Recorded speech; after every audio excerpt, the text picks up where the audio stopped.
vida vai lentamente voltando ao normal em Israel depois do cessar-fogo anunciado na última quarta-feira, que pôs fim a 8 dias de enfrentamento entre israelenses e palestinos da faixa de Gaza.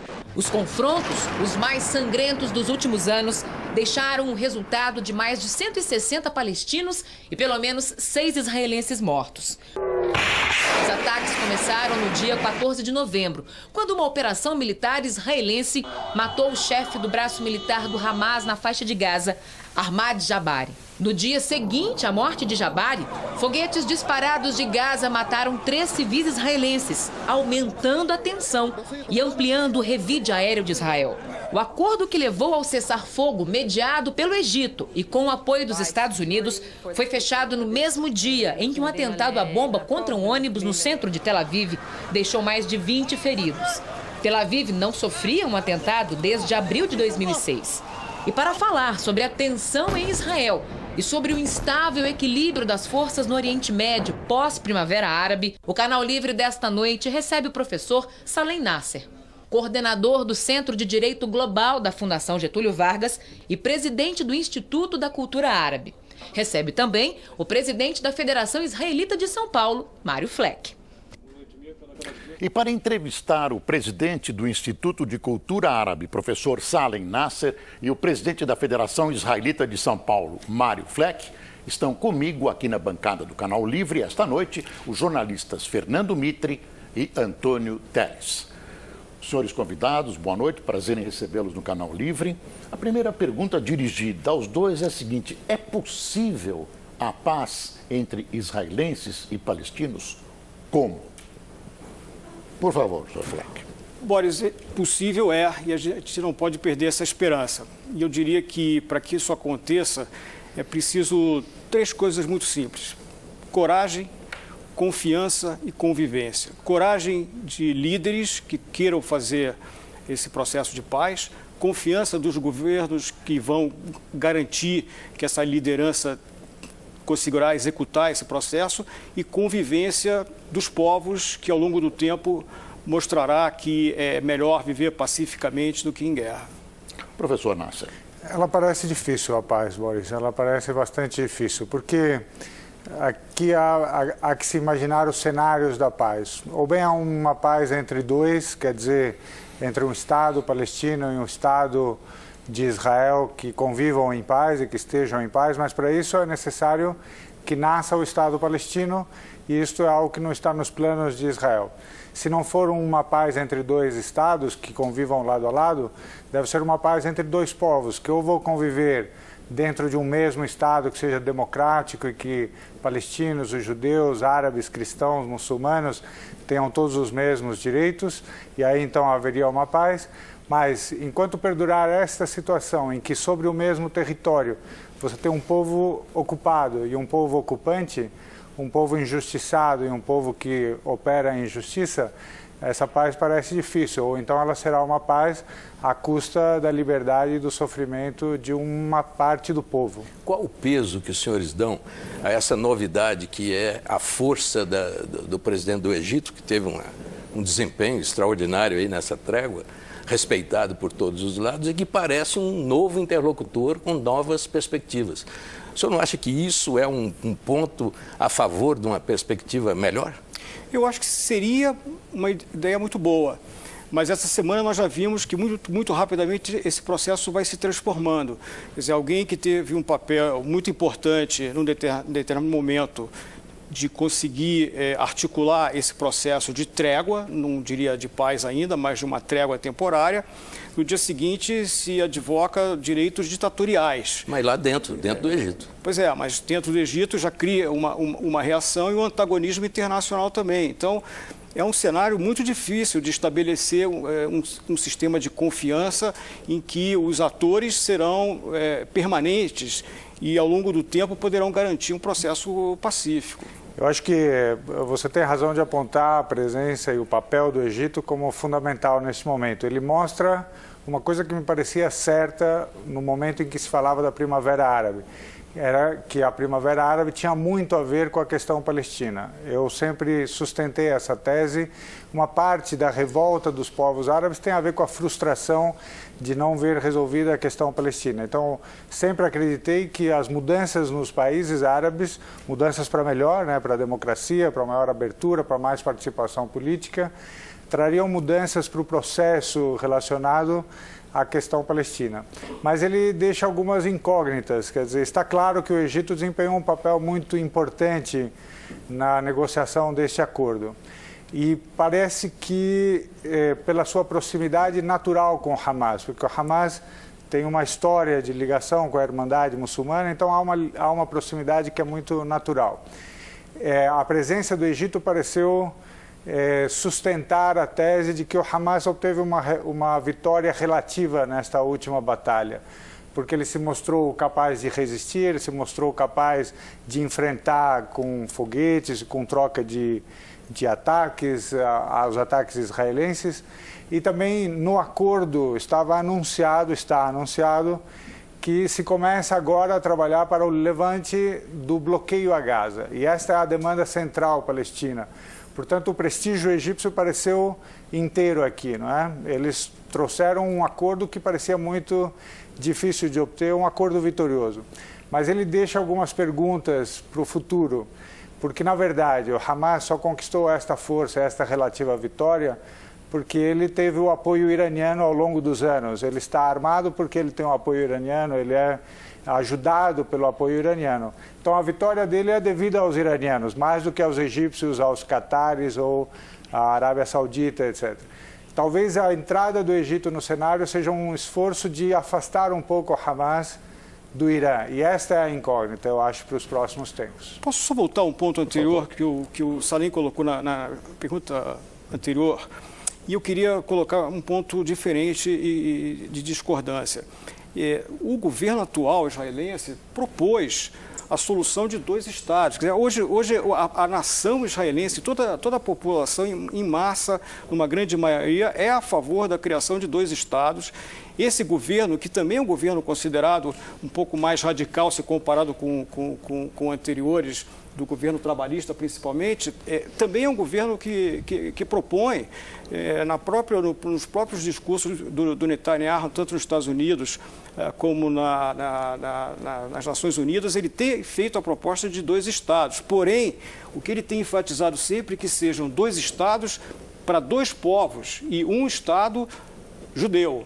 Essa é a grande discussão que não conseguiu evoluir na aceitação de que possam conviver 2 estados, um estado palestino e um estado judeu. Sr. Flex, esse governo instala colônias em território que seria futuramente território palestino. O senhor acha que isso contribui para a paz? Este governo, ele instala e também desinstala. Quer dizer, na verdade, se nós olharmos o processo todo dessa época de governo do Netanyahu, a gente vai ver que, né, inclusive o Olmert, que foi o antecessor dele, na própria faixa de Gaza, zona desse conflito, todos os assentamentos israelenses foram retirados. Inclusive temia-se que pudesse haver um conflito civil pelo radicalismo de alguns mais extremistas desse lado, mas há hoje uma noção muito clara que os assentamentos que ficaram na Cisjordânia, o retraçado da fronteira de 67 consideraria que alguns são populações hoje já muito grandes que têm que ficar onde estão, mas outros podem perfeitamente serem reassentados. Não existe hoje uma posição tão radical quanto já foi no passado de Israel, quanto à necessidade de permanência de 100% dos assentamentos. Eu percebo que tanto o senhor como o professor Nasser tem uma visão positiva da possibilidade, o professor Nasser menos da possibilidade de vir a ocorrer uma paz na região. Entretanto, da Guerra de 6 Dias até agora, nós já tivemos 7 ou 8 guerras muito sangrentas. Morreu muita gente. E se nós considerarmos, de fato, a história Nós temos 5.000 anos de guerra que nunca se extinguiu. Quer dizer, por que não se cuida de debruçar sobre esse fato histórico, de que há uma guerra de 5.000 anos? Quer dizer, os hebreus e os filisteus, que são os filistinos, que geraram os palestinos, estão em conflito desde o início dos tempos. Mas ninguém cuida de observar esse fato. Por quê? Eu acho que não é a mesma guerra que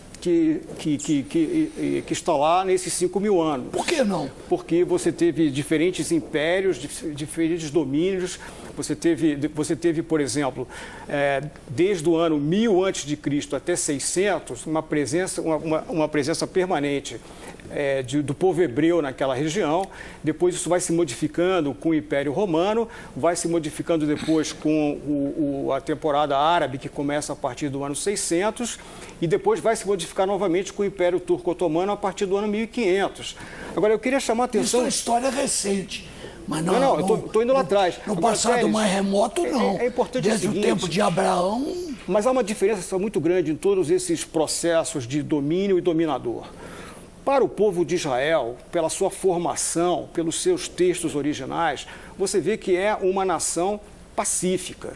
Se você olhar por outro lado, todos os impérios e domínios e colonizadores ao longo da história, você vai ver que por trás tem ou algum interesse econômico ou alguma motivação religiosa. É verdade que, para os religiosos dos judeus mais ortodoxos, existe esse conceito da grande Israel. Porém, para a nação judaica, a vida é mais importante do que a terra.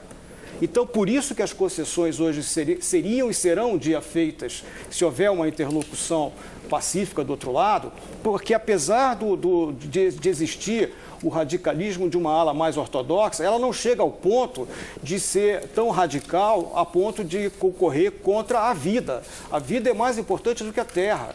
E hoje, Israel, que por exemplo, se fala muito que controla e faz um cerco a Gaza, não tem nenhum interesse econômico. Se fosse interessar essa suposta colonização de Israel, teria que haver uma motivação econômica para manter aquela população. Ao contrário, é muito mais ônus do que bônus, porque Israel fornece energia, fornece água, fornece alimentos. Posso intervir, porque acho que há aqui uma discordância central, tanto sobre a importância da história, quanto sobre a realidade concreta do momento. Porque os fatos, claro, acho que os fatos, os atos dizem mais do que as palavras, mas se a gente acompanhar com certo cuidado os discursos dos políticos de hoje israelenses, nós veremos que a ideia não é, de fato, a promoção de um Estado palestino que seja, inclusive, viável, mas não é nem a promoção de um Estado palestino que não seja viável. Basta olhar para o mapa hoje dos territórios palestinos e nós veremos que ele já é um Estado inviável. Naquele território não dá para fazer por causa das colônias, por causa das estradas que ligam as colônias, por causa do fato de que os territórios ocupados ainda hoje, em 60% praticamente, são constituídos por áreas que, pela legislação israelense, são proibidas de construção, proibidas de uso pelos palestinos. Portanto, mesmo nos territórios ocupados que hoje formariam a Palestina, os palestinos não têm o poder de mexer com quase 60% do território. Isto para além do que está nas colônias, para além do que está nas estradas que eles não podem sequer transitar. Com relação à história, eu mesmo recuso a ideia de que esse seja um conflito religioso. Na história da região e de fora da região, houve sempre uma convivência possível, rica, de grande troca entre o Islã, entre os cristãos, entre os muçulmanos. Os semitas, né? Não é isso? Então, isto é uma realidade histórica. Acho que aqui há um fator territorial que é fenomenalmente importante e isto, me parece, contraria um pouco a tese de que para Israel a vida é mais importante do que a terra. O projeto da grande Israel continua vivo no ideário israelense e os fatos estão aí para nos mostrar que hoje é isto que se está operando. Quer dizer, passo a passo, se está tomando dos palestinos a terra na qual poderia surgir este Estado. O problema é que aqui há uma leitura que isto está no interesse de Israel ou isto é o caminho que Israel está trilhando para a sua própria derrota em algum momento, porque eles estão caminhando para um Estado único e para um Estado que inevitavelmente será um Estado de apartheid, porque fará a diferença entre uma população e a outra. Professor Nasser, eu uma vez conversei com o atual presidente de Israel, Shimon Peres, há muitos anos em Israel, e ele me apresentou uma tese que naquela época era alta novidade, que é o seguinte: no Oriente Médio a paz passa pela democracia. E eu perguntei por que ele disse, porque jamais na história moderna duas democracias guerrearam entre si. O senhor acha que isso é uma verdade? É possível? Eu acho que a democracia, no sentido de que as pessoas, cada indivíduo, os grupos de indivíduos, as sociedades devem ter maior autonomia, maior liberdade, maior acesso ao controle do seu próprio destino, é um valor em si mesmo. Todos os povos, me parece, anseiam por isso, e isto é uma necessidade dos povos árabes, independentemente do conflito com Israel. Mas eu acho que esse discurso é um discurso direcionado a nos dizer, porque nós, israelenses, somos uma democracia. Eu acho que isto é uma verdade em parte, não é? Porque é uma democracia para um grupo apenas, porque com relação ao outro grupo, esta democracia é opressora. Esta é uma democracia de ocupação, esta é uma democracia de diferenciação entre os povos. Então, isso é apenas em parte verdade, mas isso nos é apresentado por Israel como uma vantagem comparativa. Eu tenho direito a dominar este povo aqui, a oprimir este povo aqui, porque, afinal de contas, eu sou a única democracia da região. Isso me parece um discurso muito perigoso.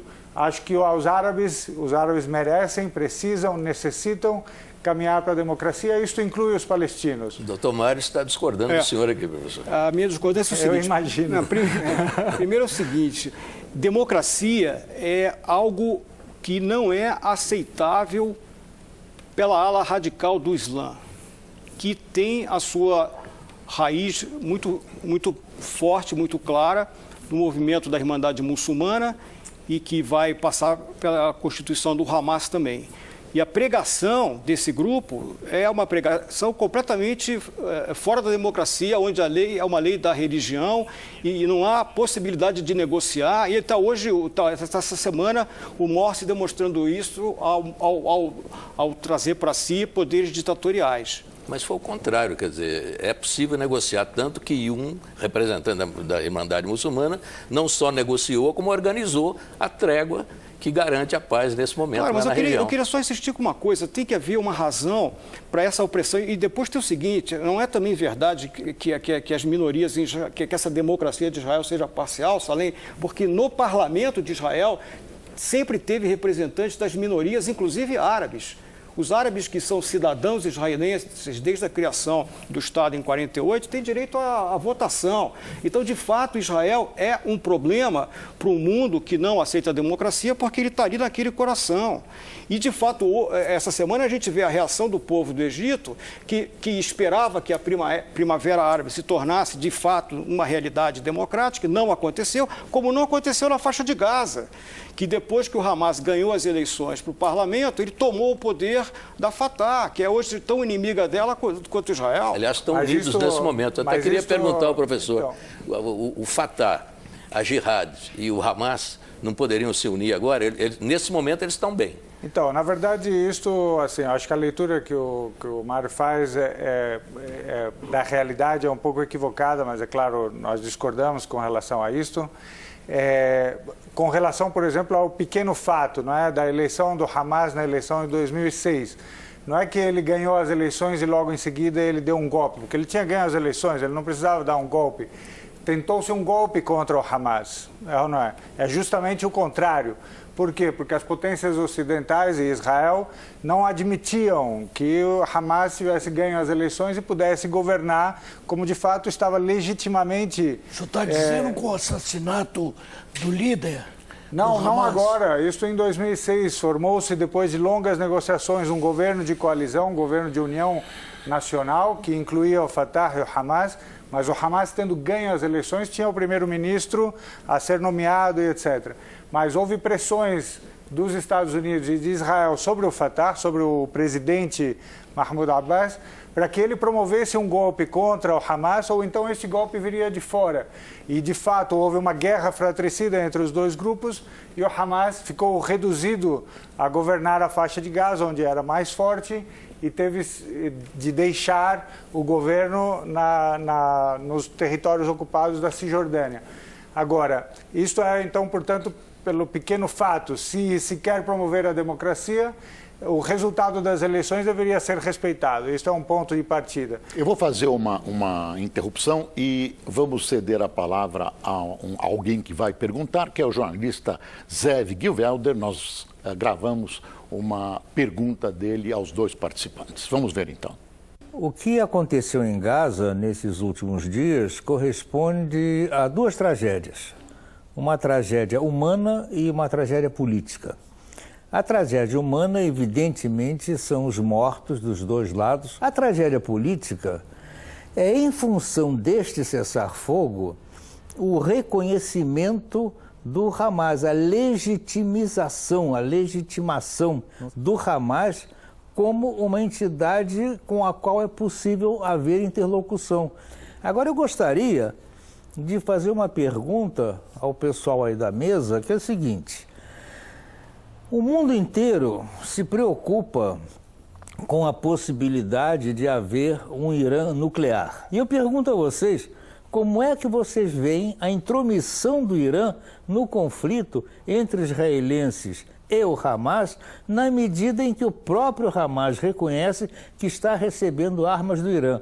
Será que o Irã não está desestabilizando ainda mais o Oriente Médio? É a pergunta que eu deixo para vocês responderem. Acho que essa pergunta do Zev vem na sequência da conversa anterior. Aliás, Salim, se Israel tivesse a capacidade de ter influenciado a autoridade palestina a ponto dela dar um golpe de Estado ou tentar dar um golpe de Estado no Hamas, teria tido muito mais força até para fazer uma negociação de paz direto, não precisava disso. Então, eu não acredito que Israel tivesse essa força toda para provocar aquela confusão lá. E com relação ao Irã, aliás, o Zev também coloca esse ponto, o desastre político, que é essa legitimização do Hamas. O Hamas é um grupo terrorista que, na sua carta de Constituição, declara que não aceita, em hipótese alguma, a existência do Estado de Israel. E o líder, o Khaled Meshal, entrevistado na CNN essa semana, com a Cristina Manpour, que tentou durante 15 vezes tirar dele a expressão de que ele reconheceria o Estado de Israel nesse momento de trégua, não conseguiu. E quando nós vemos que os armamentos que entraram lá, dezenas de milhares, são mais de 11 mil foguetes que tinham na faixa de Gaza, uma parte foi destruída, e também estão dentro da Síria, nessa carnificina civil, que nessa semana que a gente está discutindo, que a televisão não parou de mostrar, e 100 e poucas pessoas lamentavelmente morreram, mas morreram 400 civis e 800 na Síria.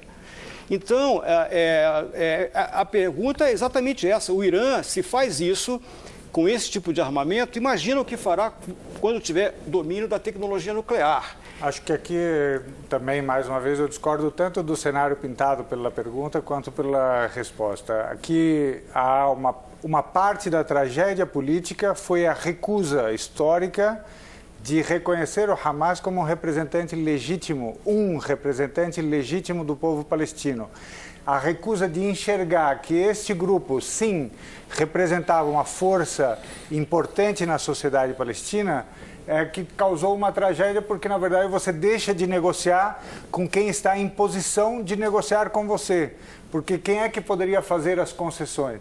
O que se fez ao longo do processo de paz foi, basicamente, negociar com uma parte da sociedade palestina, ou com um grupo político da Palestina, que é o Fatah, que era representado por Yasser Arafat e depois por Mahmoud Abbas, que foi absolutamente despotencializado ao longo do processo de paz. O que aconteceu com Mahmoud Abbas nos últimos dias enquanto ocorria o conflito em Gaza?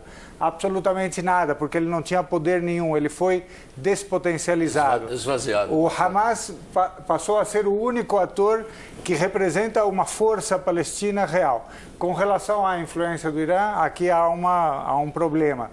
Como eu digo, a única coisa que evitou a despotencialização do Hamas é que ele tinha armas, ele tinha algum mecanismo de resposta. Se é verdade que a gente pode dizer um Estado tem o direito de defender seus cidadãos, nós precisamos nos perguntar se os palestinos têm o direito de se defenderem, ou eles têm que ser absolutamente desarmados porque eles não têm inimigos, é ou não é?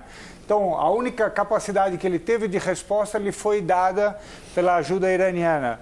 E isso é o que lhe deu uma relativa vitória, como eu disse antes. O senhor acha, então, que o Irã e o Hamas estão ligados definitivamente? Não, eles não estão ligados definitivamente, porque justamente houve aí uma pequena quebra na relação entre os dois, que foi provocada sobretudo pela crise síria, mas que já tinha sido iniciada com os processos de Primavera Árabe, que era justamente um processo de tentar afastar o Hamas desse grupo, que era o grupo chamado da resistência síria, Irã, etc. Agora, é estranho que se diga que o Irã se está intrometendo no Oriente Médio, como se ele fosse um estrangeiro à região e como se ele não tivesse nenhum interesse na região.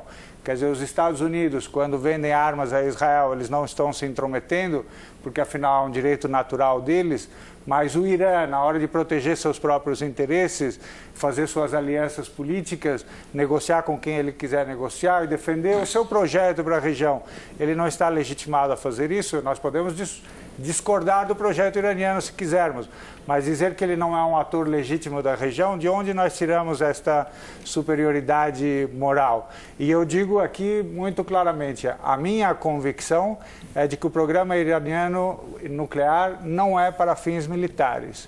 Esta é a minha convicção e eu acho, é só consultar o livro mais recente do Mohammad Baradei, que foi o antigo diretor da Agência Internacional de Energia Atômica, e basicamente esta é a conclusão dele depois de vários anos à frente da agência que deveria fiscalizar o projeto nuclear iraniano. Ele diz, eu estou convicto, eles não querem a bomba. Professor, Boris, Israel, o Irã tem legitimidade para estabelecer um programa de atuação, uma estratégia de atuação, quando ele começa pela extinção do Estado de Israel?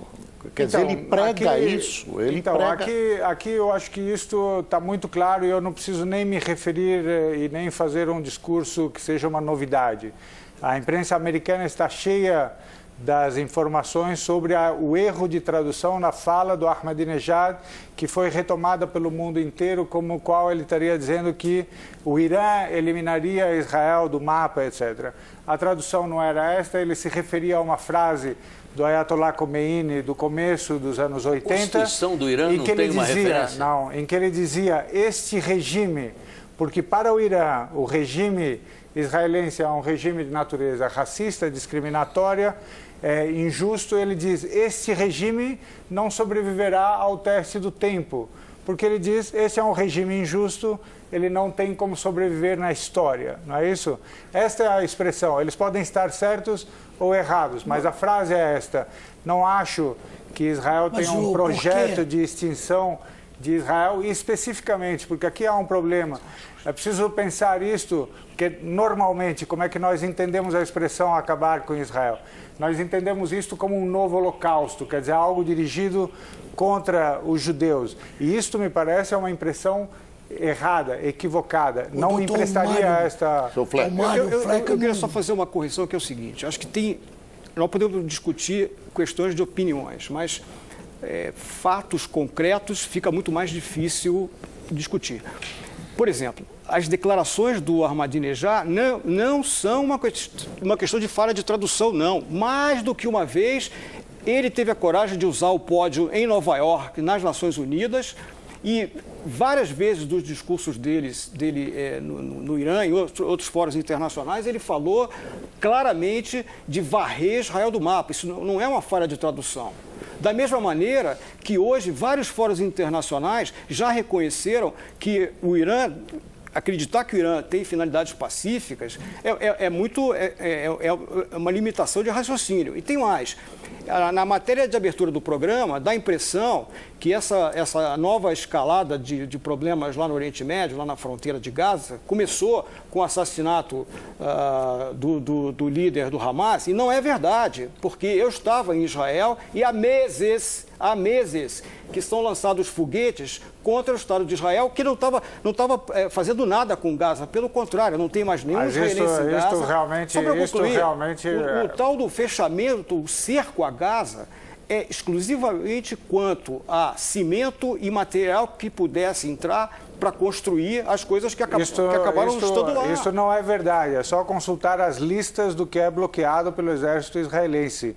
Inclui até alimento, inclui as coisas mais banais da vida do dia a dia. Isso não é verdade. Segundo, para a gente começar a contar o momento inicial de qualquer ciclo de violência, nesse tipo de conflito, isso é inútil, não é?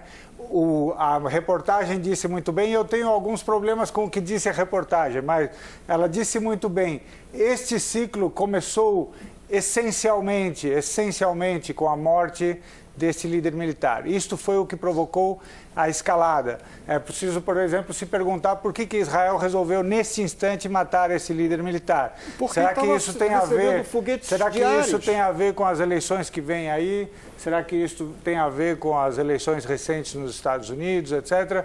Quer dizer, há leituras mais complexas a fazer sobre isto. Mas, de fato, você me diz, as versões são uma coisa e os fatos são outra. Os fatos, no que diz respeito a Israel e os palestinos, infelizmente são esses. Israel se opõe e materialmente, efetivamente, eficazmente está impedindo o surgimento de um Estado palestino, está de fato oprimindo o povo palestino, está impedindo a autodeterminação deste povo. Isso é um fato, isso é inegável. É só olhar para os mapas, é só olhar para a localização das colônias, é só olhar para o que acontece no dia a dia. Isso é o fato. Por que quando o Ehud Olmert, no final do seu governo, depois de 36 reuniões com Mahmoud Abbas, chegando perto de uma situação onde 97% de tudo que os palestinos queriam em termos territoriais, todas as concessões, até mesmo a separação de Jerusalém, por que não foi aceito? Como poder dizer que Israel não queria dois estados? O ofereceu a separação de Jerusalém? Ele ofereceu a divisão de Jerusalém? Tudo estava na mesa. A única razão... Não, isso estava na mesa, um dia falaremos sobre o assunto, certo? Os refugiados estavam na mesa no sentido de que um dia falaremos disso. O status final de Jerusalém, um dia falaremos disso, mas ao mesmo tempo, nenhum líder israelense deixou de fazer os seus discursos em que ele dizia é a capital eterna e indivisível de Israel. Quer dizer, vamos e venhamos, isso estava de fato na mesa, o status dos refugiados, as fronteiras de 67, Jerusalém para os dois povos, isso estava na mesa? Isso não é verdade. Vou te fazer uma pergunta como se nós tivéssemos com a oportunidade de resolver o problema. Então eu te pergunto o seguinte, para os palestinos, a solução de dois povos, de dois estados, seria declaradamente um Estado judeu e um Estado palestino? E a segunda questão, os refugiados, o chamado direito à lei do retorno, para onde voltariam os descendentes, que seria a primeira vez na história, aliás, porque se a gente quiser voltar refugiados de guerras, nós vamos ter que voltar todas as fronteiras e todas as populações do mundo inteiro. Para onde voltariam os palestinos que são contabilizados hoje como refugiados? Para onde eles voltariam e se os palestinos aceitariam dois estados sendo um judeu? Isso está dado. A representação palestina do Fatah, a Autoridade Nacional Palestina, com quem Israel diz que é o seu parceiro de negociação, etc. Tem um embaixador aqui no Brasil, o embaixador disse na minha frente, minha família é historicamente de Haifa, eu estou disposto a ir a Haifa como turista. Eu abandonei minha demanda histórica por Haifa, a minha cidade natal, a cidade da minha família. Eu abandonei esta demanda, Haifa eu aceito como parte de Israel, mas permitam que nasça um Estado palestino nos nossos territórios. Terminem com a ocupação. Esse é o posicionamento oficial da Autoridade Nacional Palestina. Esse é o posicionamento oficial dos países árabes que na Liga Árabe de 2002 disseram a paz contra as fronteiras de 67. Façam esta concessão e nós aceitaremos a paz. Isto é uma coisa. Não do Hamas. Com relação, o Hamas ontem disse que está disposto a uma trégua de longo prazo com Israel. Melhor do que isso, talvez você não consiga. Eles estão dispostos a fazer uma trégua de longo prazo. Eles usam a palavra hudna, é trégua, não é paz. No vernáculo do Hamas não existe a palavra paz. Mas você também não está disposto a fazer a paz com o Hamas. Você acabou de chamá-lo de grupo terrorista, que deve ser basicamente... O mundo inteiro chama. Não é isso? Não o mundo inteiro. Não o mundo inteiro. É só ler a isso carta não é deles. verdade. Isso não é verdade. O fato é que essa trégua não significa de forma nenhuma uma paz nem a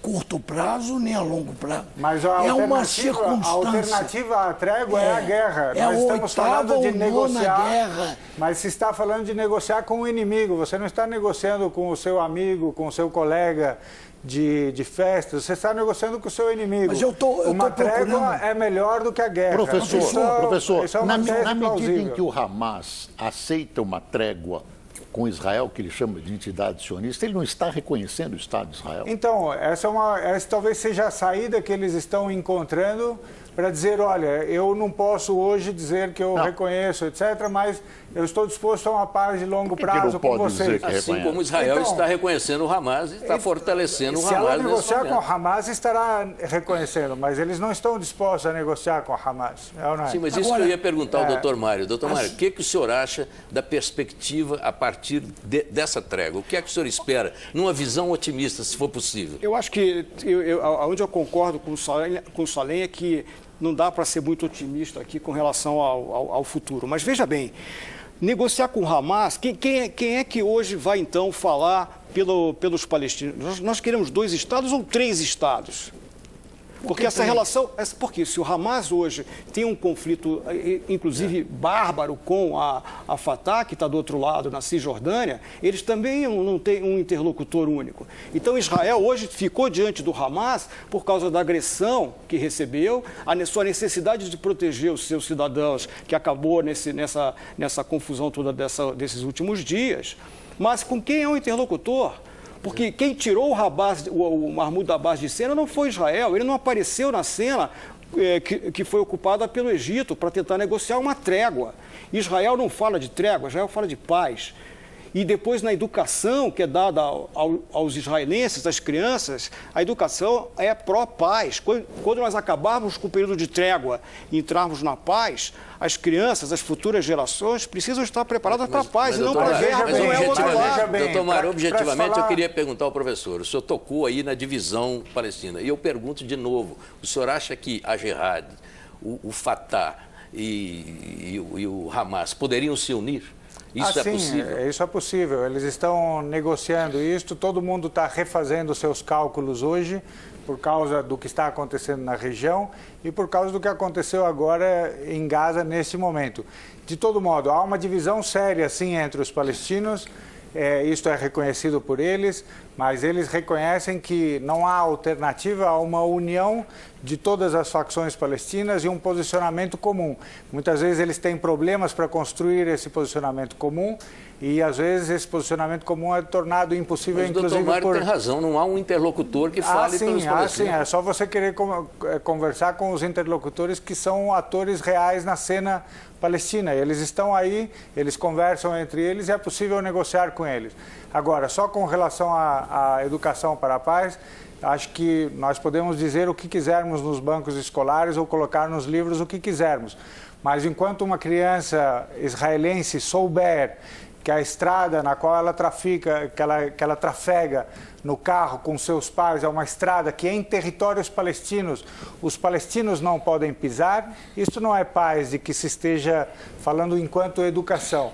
Enquanto a criança israelense souber que um palestino nascido em Jerusalém pode ser expulso de Jerusalém, expulso da Palestina pelo poder ocupante que é Israel, isso não é educação para a paz. Enquanto a criança israelense souber que o palestino tem direitos que são oprimidos, que são confiscados, que são eliminados, isto não é educação para a paz. Eu devo dizer isto Como também não é educação para a paz quando você tem fotografias de crianças com cinturões bomba e você prega que é um motivo de orgulho para as famílias e para as mães que os seus filhos se tornem mártires e terroristas. Isso é muito pior do que o problema da estrada, que é muito mais fácil de resolver. Levando em conta que hoje a situação se modifica um pouco com a nova posição do Egito sobre a inspiração da Irmandade Muçulmana e com a posição da Turquia, que é um elemento novo nessa guerra, as tensões não vão aumentar extraordinariamente e aí sim, em lugar de uma trégua momentânea, poderemos ter a explosão de uma guerra sem perspectiva de fim. O cenário é extremamente complexo, como você colocou. Mas ele, dentro dessa complexidade, algumas coisas vão se alinhando. Por exemplo, não foi por exclusiva bondade, generosidade, que o Morsi acabou no papel que ele teve nesses dias. Afinal de contas, ele dependia de uma aprovação dos Estados Unidos de uma verba de 2 bilhões de dólares anuais para ele poder alimentar. Está faltando trigo no Egito. A população está com fome. Então, não é à toa que ele teve que alinhar com a situação dos Estados Unidos, com a interferência dos Estados Unidos, para suprir essa sua necessidade. Então, é possível que nessa configuração de força... E a intervenção da Turquia, que parece que sempre foi uma aliada de Israel e, no momento, demonstra uma tendência hostil. Sr. Flex, eu vou pedir o momento para um intervalo e, logo em seguida, o senhor responde a questão colocada pelo Teles. Nós voltamos já já. Fique conosco no Canal Livre, que esta noite discute os conflitos entre israelenses e palestinos.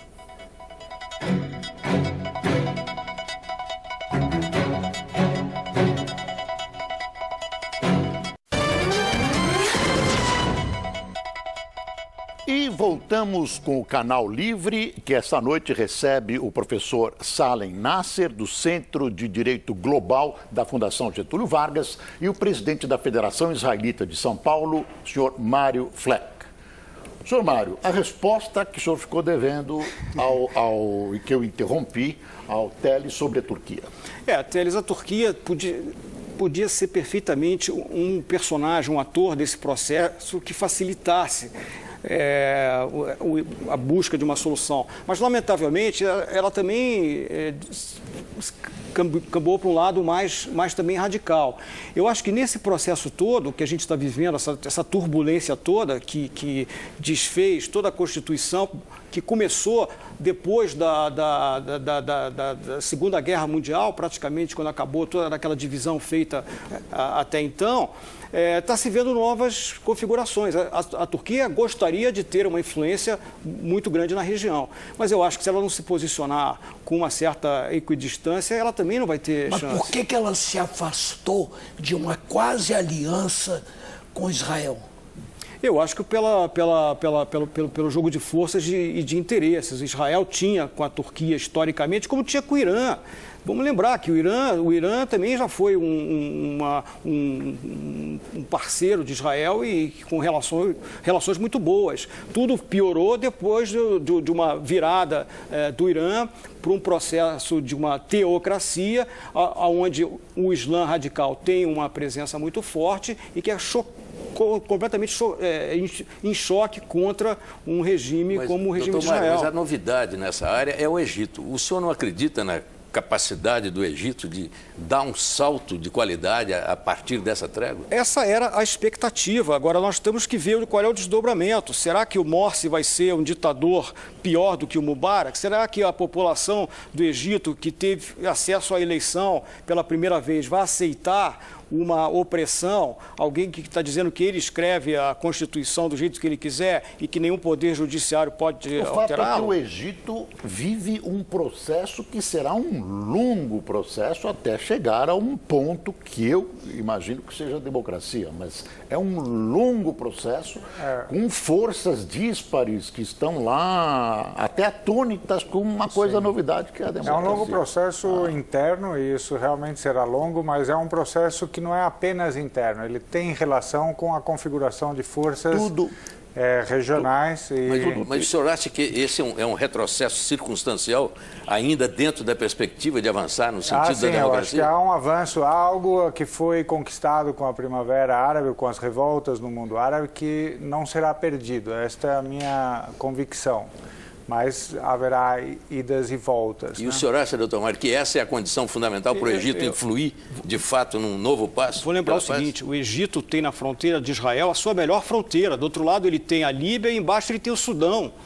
Então, quando você se coloca na posição do Egito, é lógico que a fronteira com Israel seria a fronteira de tranquilidade. Mas é preciso pensar bem o que significa isso. Quer dizer, por que a fronteira com Israel é melhor do que a fronteira com a Líbia ou com o Sudão?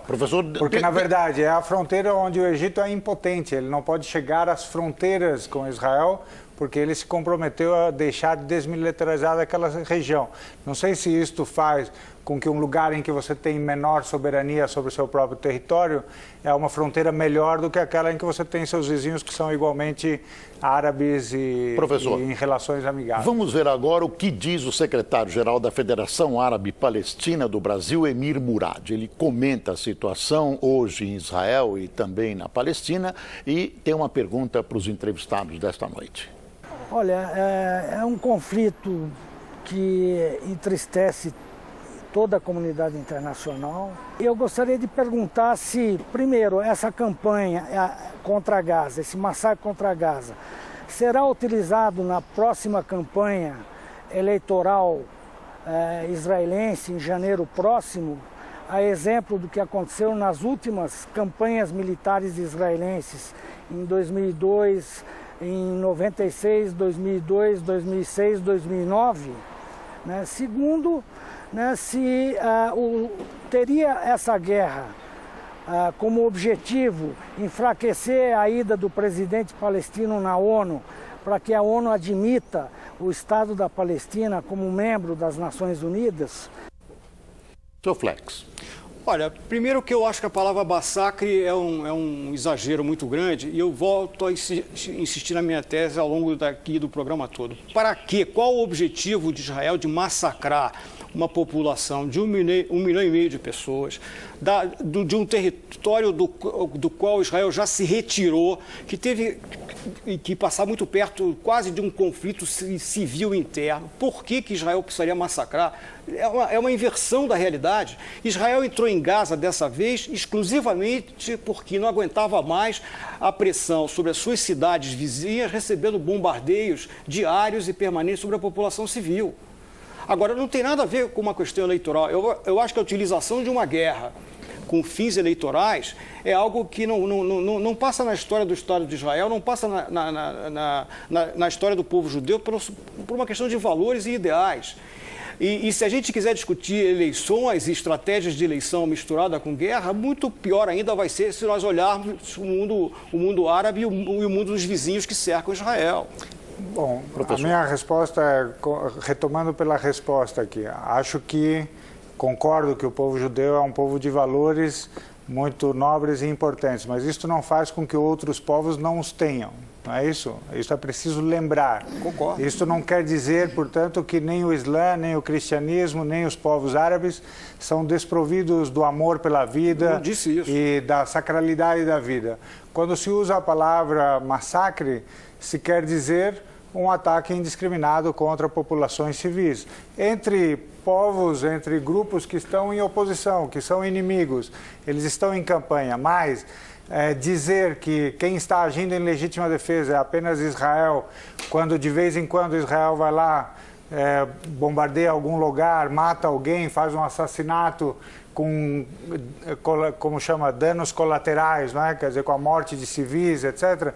Quer dizer, imaginar que os palestinos não têm nenhuma razão para agir em legítima defesa contra esse tipo de ataque, que sofre também cotidianamente, é um pouco um exagero. Agora, com relação à pergunta, eu acho que esta é importante. Tanto o uso eleitoral quanto a questão da influência disso sobre o processo da ONU, tentando ser um pouco mais analítico agora. Tudo depende de saber se na representação, na percepção, esta guerra foi ganha por Israel ou foi relativamente perdida por Israel. Se a impressão é de que eles relativamente perderam esta guerra, o uso eleitoral fica reduzido, assim como a influência disto na ONU. Acho eu que houve uma derrota relativa por parte de Israel. Por quê? Porque eles tiveram que se apressar para o cessar-fogo, porque eles perceberam que o poder de resposta dos grupos de resistência palestinos era muito grande e eles não quereriam encarar uma entrada por terra no território de Gaza. O senhor acha que Hamas teve uma vitória? Relativa. Agora, como eu disse, há as incógnitas sobre o que virá em seguida. Se o Hamas está sendo chamado a abandonar a escolha pela resistência e, portanto, a entregar o seu destino, como outros fizeram, na mão de Estados Unidos e Israel, ou se ele terá a possibilidade de continuar na escolha pela resistência. Esta é a incógnita. Vou de novo discordar pela seguinte razão. Primeiro, que a maioria da população de Israel hoje está contra o primeiro-ministro por ter interrompido a operação no momento que ele interrompeu, sem entrar em Gaza para completar o processo de garantir que as cidades vizinhas, e agora Tel Aviv e Jerusalém, imagina Jerusalém, uma cidade que tem mais de 3 mil anos, aqueles foguetes foram lançados sobre Jerusalém, podiam ter caído em cima da mesquita, do lugar mais sagrado para as três civilizações. Isso é completamente ilógico e inaceitável. Então, se Israel tivesse, na verdade, interesse político, está provado agora que ter interrompido onde interrompeu foi uma chance do Bibi Netanyahu perder as eleições. E mais, de jeito nenhum passou pela cabeça deles que a interrupção era uma forma de se proteger. Pelo contrário, era uma pressão muito grande, porque se sabia que a entrada de Israel por terra inevitavelmente causaria centenas e talvez milhares de mortes adicionais, principalmente porque nós estamos tratando de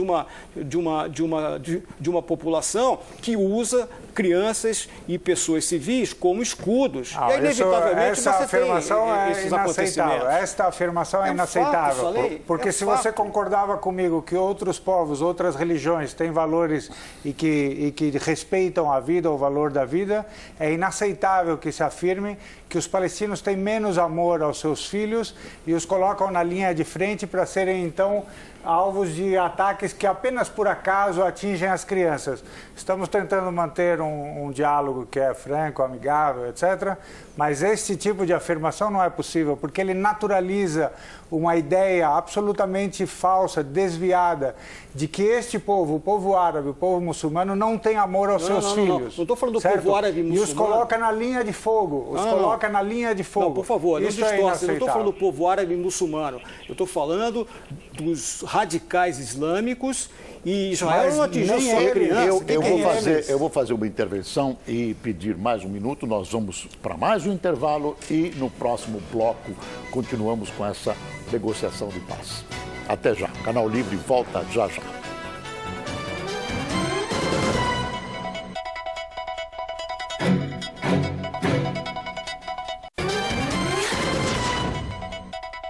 Estamos de volta para o último bloco do Canal Livre, que esta noite recebe o professor Salem Nasser, do Centro de Direito Global da Fundação Getúlio Vargas, e o presidente da Federação Israelita de São Paulo, Mário Fleck.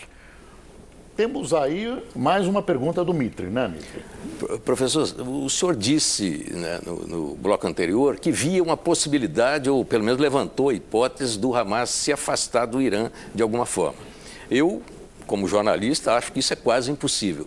Eu perguntaria, que perspectivas o senhor vê no Oriente Médio, ignorando essa hipótese da separação do Irã com o Hamas, porque é o Irã que alimenta o Hamas. Sim. E gostaria depois de ouvir o doutor Mário como é que fica essa situação no futuro próximo. Aqui há uma chave de leitura que eu acho que é muito importante. Tradicionalmente se tem olhado para a região como uma região dividida entre dois grandes projetos. O projeto, digamos, americano, israelense e o projeto da resistência. O projeto da resistência tinha como seus partícipes, né? Irã, Síria, Hamas, Hezbollah no Líbano. Quer dizer, são aqueles que acreditam no projeto da resistência a esse projeto americano, ao projeto israelense, etc. E o Irã alimenta isso. O que aconteceu nos últimos tempos? Esse grupo da resistência parece ter sofrido alguns golpes e obtido algumas vitórias. É por isso que eu digo que há uma incógnita. Quais foram os golpes? A Síria, a situação na Síria, que é uma situação lamentável de guerra civil, etc., teve um efeito sobre esta circunstância que neutralizou praticamente o papel externo, o papel regional da Síria. A Síria está muito ocupada com seus problemas. O Hamas, por causa da proximidade com a Irmandade, por causa da sua briga relativa com a Síria, também parece que mudou um pouco a sua posição. Mas, ao mesmo tempo, o Hamas, se ele de fato obteve uma vitória relativa neste momento, isto foi uma vitória para a opção da resistência. Portanto, o Irã, por isso mesmo, hoje está continuar lá. Está dizendo, olha, nós estamos muito felizes, esta foi uma vitória da resistência, nós continuaremos a apoiar a resistência. Agora, os próximos passos é que serão interessantes a observar. Doutor Mário, o senhor vê possibilidade de mexida aí nessa relação do Hamas com o Irã? Eu tenho também que discordar, porque acho que chamar o Irã e esse grupo terrorista de resistência, eu também considero um absurdo. Aliás, vamos olhar as proporções. O tamanho de Israel tem 20 mil quilômetros quadrados. Se nós somarmos todos os demais países dessa proposta, vamos colocar de lado, então, como o Salim colocou, americanos, israelenses, e do lado o mundo árabe muçulmano, do qual eu insisto em destacar que há uma diferença muito grande entre o Islã e o Islã radical, entre os árabes e esses grupos mais terroristas nos quais o Irã se inclui. São 20 mil quilômetros quadrados e um estado pequeno desse tamanho contra 22 estados e 1000 vezes mais. O tamanho é 1000 vezes mais. Como que você pode chamar de resistência 20 mil quilômetros de 3 mil anos de história contra 22 estados que têm 20 milhões de quilômetros quadrados? Esse não é o cenário, porque os 22 estados não contam nesse cenário que eu pintei.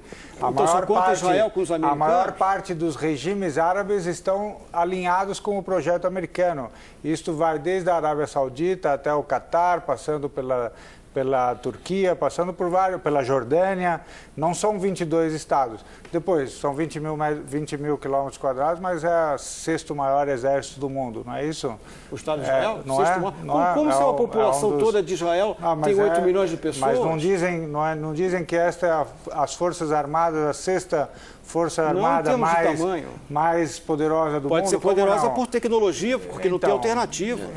Seria por sofisticação. Mas então você não pode pintar o cenário do Golias contra... Mas a pergunta, o senhor não respondeu a pergunta ainda. Como é que o senhor vê os próximos passos com o Irã no quadro? Eu acho que nós temos que tomar muito cuidado com o Irã e considero que o Estado de Israel, suportado pela democracia americana, defende as fronteiras do mundo civilizado. Não defende as fronteiras de Israel apenas e dos seus 20 mil quilômetros quadrados. O senhor Mário Fleck e professor Salem, há no resumo dessa discussão uma conclusão de que a situação no Oriente, em lugar de caminhar para uma solução, se agudiza enormemente e anuncia uma tragédia próxima, sobretudo considerando a entrada do Egito e da Turquia nas posições antagonistas a Israel, somada ao Irã, e podemos então imaginar que haveria brevemente uma explosão no Oriente Médio. É o que se pode ver? Eu acho que é um risco muito grande. Aliás, a gente está desviando a atenção nesses últimos dias por causa desse recrudescimento do conflito lá na faixa de Gaza, mas a Síria continua numa guerra civil interminável, muito abastecida por armamentos iranianos. Os conflitos ao longo do mundo continuaram, não pararam por causa disso. E o Irã continua caminhando e ganhou mais um tempo para ficar afastado do noticiário. Agora, só muito rapidamente, eu acho que aqui eu devo recusar apenas uma tese.